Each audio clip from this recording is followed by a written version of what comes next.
네, 좀 시고 오셨나요? 마키아벨리의 논리 좀 어느 정도 이해가 되셨을 거라고 생각하는데 아까도 이야기했지만은 마키아벨리의 정말 진정한 취지는 군주론보다는 로마사 논고라는 책에 더 잘 표현이 되어 있습니다. 자, 그러면은 여기 제목을 보면요, 로마사라고 하죠. 로마사. 로마사가 뭐죠? 저 처음 들어보는데요. 네. 로마가 어디에 있습니까? 이탈리아 있죠? 예, 이탈리아 사람이라고 이야기를 했어요. 그래서 로마의 역사에 대한 책을 쓴 건데, 자, 여기에 대해서 왜 이러느냐? 우리가 그렇다면 일단 기본적으로 로마의 정치 체제에 대해서 좀 이야기를 해봐야 될 것 같아요. 로마의 정치 체제 혹시 알아본 친구들이 있을까나? 까나리. 로마의 정치 체제는요, 일단은 어떤 식으로 되어 있었느냐? 초기 로마의 여러 가지 정치 체제, 혹시 여러분들 그 카이사르 들어보지 않았습니까? 카이사르 이전에 로마의 정치 체제가 어땠느냐? 집정관이라는 거예요, 집정관. 이게 1인이었고요. 그리고 원로원이라는 게 있어요, 원로원.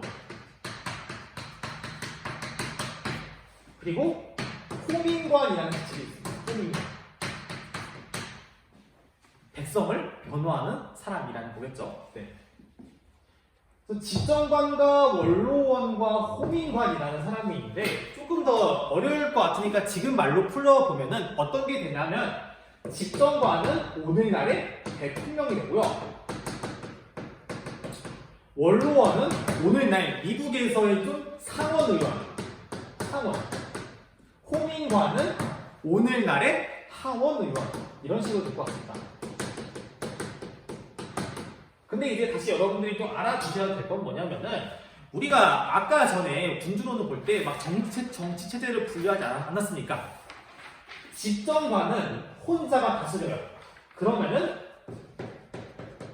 군주정적인 요소가 되는 거고요. 원로원은 소수가 다스립니다. 이거는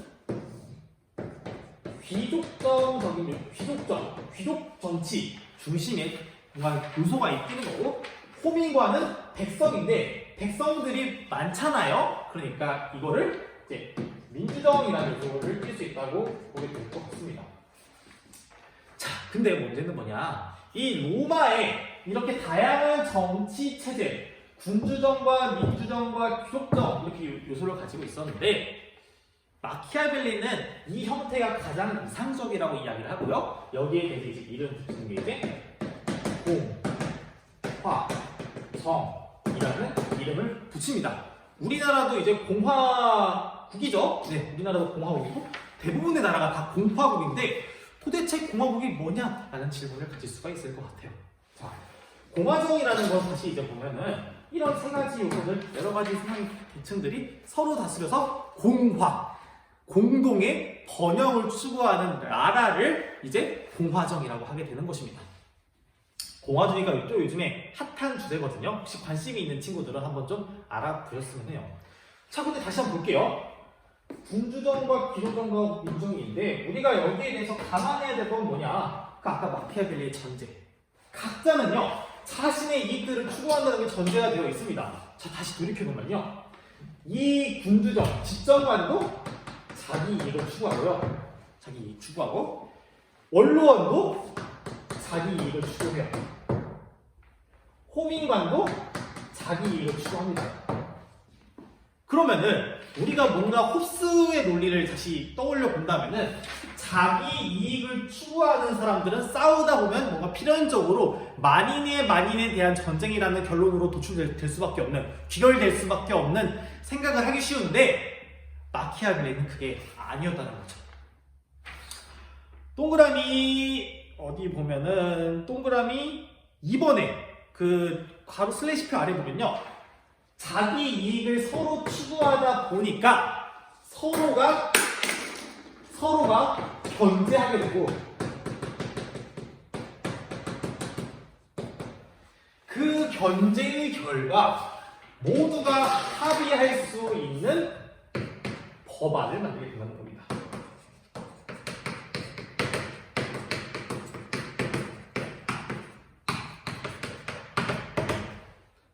모두가 합의하는 법을 만든다. 서로가 서로를 견제하지만 그것이 망하게 되는 것이 아니라 모두가 만족할 수 있는 법안을 만들게 된다는 게 마키아벨리의 논리예요.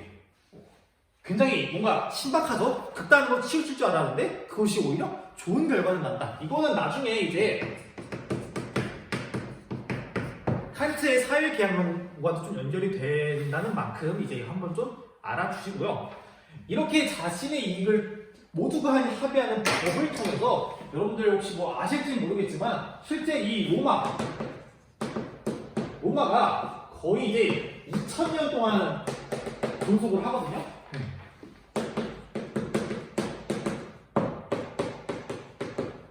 기원전 753년서부터 1453년까지 엄청난 시대를 존속하죠. 물론 이 요소가 전부는 아니고 나중에 뭐 카이사르서부터 시작해가지고 이제 왕정으로 변화되긴 하는데 그래도 한 나라가 이렇게 긴 세월을 존속할 수 있다는 점에 대해서는 한번 좀 생각을 해봐야지. 그리고 마키아벨리는 그것의 핵심 요소를 바로 이 공화정이라는 데서 찾기가 됩니다. 다시 그래서 돌아오면은 마키아벨리는요 이 법을 이제 만드는 것이 굉장히 중시하는데 여기에는요 군주도 권력을 갖고요 귀족도 권력을 갖고요 그다음에 백성들도 권력을 가져요. 그래서 다 같이 권력을 갖는다라는 의미에서 이 마키아벨리가 이것을 저변이 넓은 정치라고 이야기를 하게 됩니다. 대부분의 사람들이 정치 권력에 참여하면서 모두가 합의하는 법, 그것이 곧 모두의 공익이고 이것이 공화정이다 라는 것이죠. 자, 그리고 제가 또 여기서 하나 이제 이야기를 안 했지만은 별표를 5개를 펴놓은 게 있는데요. 이 모두가 합의하는 이게 공화적인 요소예요. 공화. 모두가 합의하는 법에 의해서만 지배가 된다라는 것을 이야기하는 새로운 자유의 용어가 바로 공화주의적 자유입니다. 자, 우리 자유의 개념에 대해서 아마 여러분들 아사야 벌린의 그 개념을 통틀어서 두 가지를 본 친구들이 있을 거예요. 하나는 소극적 자유, 하나는 적극적 자유. 이거는 주로 이제 뭐뭐로부터의 자유를 의미했었고, 이거는 위에 있는 그 적극적 자유는 뭐뭐를 할 수 있는 자유를 의미한다고 봤는데, 이 공화주의적 자유는 뭐냐?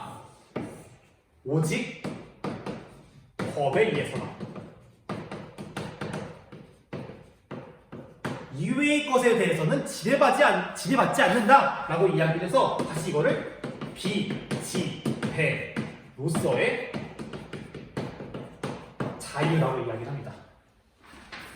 자, 근데 이 공화주의적 자유에 대해서는요, 모두가 합의를 한 것에 대해서만 지배를 받고 이외의 요소에 대해서는 지배받지 않는다라는 이야기를 하고 있는 거예요. 무슨 말인지 이해되십니까? 그런 점에서 이 법은 모두가 받아들일 수 있는 법이고 내가 받아들였어.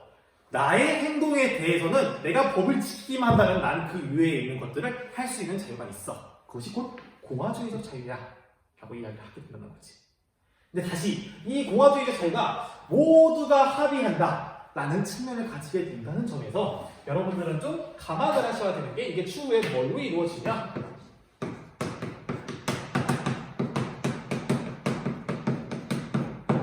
루소의 일반 의지로 이어질 수도 있고요. 그 다음에 이게 조금 더 나아가면은 오직 내가 만든 법, 모두가 합의하는 법은 나도 만들 수 있다는 거잖아요. 나도 참여하는 거야. 내가 만든 법에 내가 지배당한다라는 의미에서의 자유. 이제 다시 칸트까지 이어지는 자율 개념과도 연관이 되어 있습니다. 그런 점에서 마키아벨리는 군주로의 우호자가 아니라는 거지. 그리고 다시 돌아와서 이야기하자면은 이 마키아벨리가 이제 이런 것들을 하기 위해서는 견제를 하면서 모두가 합의할 수 있는 역량을 갖추어야 돼요. 역량. 다시 이거를 어디다 적어야 될까?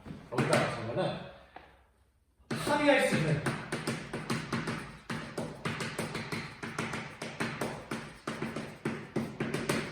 자신의 이익만을 추구하지만은 그럼에도 불구하고 우리는 합의를 이룰 수 있어라고 한다는 그러한 역량을 갖추어야 되는데 그것을 마키아벨리가 뭐라고 하느냐? 덕성이라고 하고요. 비르투라고 하는데 비르투. 여러분들 덕성, virtue라고 하셨죠? virtue. 뭐 영어로 하면은 V-I-R-T-U-E가 되겠죠. 이 virtue라는 단어도 이 마키아벨리에 여기서 왔다는 겁니다. 합의할 수 있는 역량. 여러 가지 상충되는 의견이 있지만 그 상충을 이겨내고 우리는 한 가지 뜻을 모을 수 있게 만드는 의사소통 능력을 포함한 조율 능력 같은 것을 우리가 덕성이라고 이야기하게 된다는 겁니다. 자, 그럼 한번 다시 보겠습니다. 뭐 이제 최상 정치 체제 조건은 이제 이야기를 했고 인민의 자유 보장과 법에 의한 지배. 물론 여기서 말하는 지배는 이 자유는 이거예요. 공화주의적 자유. 법 이외의 행동에 대해서는 오케이 할 수 있어. 준수만 한다면. 그 다음에 최상의 정치 체제는 혼합 정치다. 세 가지 요소 내가 보기엔 다 깔아주면서 서로가 견제를 하다 보면은 모두가 발전할 수 있는 합의하는 법이 나오는 것 같아. 이것이 로마의 역사를 하게 만드는 원동력이었어 라고 이야기를 하는 거고요. 그래서 권력이 모든 사람들한테 공유되기 때문에 그것을 저변이 넓은 정치체제다 라고 해서 저변이 넓은 정체라고 하는 거고, 마키아벨리의 이상정치인 공화정은 인민의 덕성에 근거한다. 합의할 수 있는 역량은 있어야 되지 않겠습니까? 그래서 각 주에서 이제 뭐 이런 것들 다 나왔고, 그래서 다시 시민들이 자신의 탁월성 발휘하는, 탁월성이 이거죠. 라틴어가 이제 벌추가 이제 고대 그리스어 탁월성을 의미하는 거니까요. 그래서 이 탁월성을 발휘하면서 서로를 견제하다 보면은 합의에 이루어서 그것이 사회 발전으로 나아간다. 그것이 곧 공화정이다 라는 이야기가 됩니다. 자, 그러면은 여러분들이 하셔야 되는 거는 이제 군주론과 이제 로마스론고를 분리를 해야 되겠지. 비록 군주론에서는 시민들의 덕성이 거기에 미치지 못하기 때문에 우리가 군주가 다스리면서 법을 통해 다스리면서 그 나쁜 이 성향을 내서 억제를 해야 한다고 봤지만은, 만약에 그것이 좀 더 나아가서 사람들이 실제로 합의할 수 있는 그러한 능력들을 갖추게 된다면은 그 상태에서는 정말 공화정당한 게 없다라는 것이 이제 이 마키아벨리의 논지가 되었습니다. 다시 한번 저 개인적으로는 이 공화주의적 자유는 생활기록부든 혹은 정치를 하는 친구들이라면 좀 관심을 가졌으면 하거든요. 지금에 가지고 있는 법 체계적인 법이 조금이나마 더 모두가 합의할 수 있는 요소로 나아가기 위해서 갖추어야 될 건 뭐냐. 그리고 또한 그런 점에서 지금 정치인들은 과연 이것들을 가지고 있다고 볼 수 있는가? 가지고 있지 않다면 어떻게 해야 되느냐? 라는 물음은요, 지금도 살아 숨쉬고 있다고 봐요.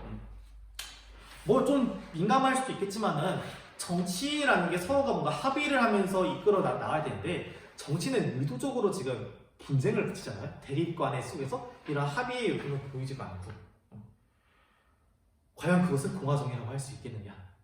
한번 좀 생각 좀 해봤으면 좋겠습니다. 네, 그러면은 그 긴 이야기였지만요, 들어주셔서 감사하고요. 그럼 우리는 다음 시간서부터 본격적으로 홉스, 로크, 루소의 사회계약론에 대해서 자세히 알아보도록 하겠습니다. 네, 그러면 여러분, 바이, 짜이찌엔!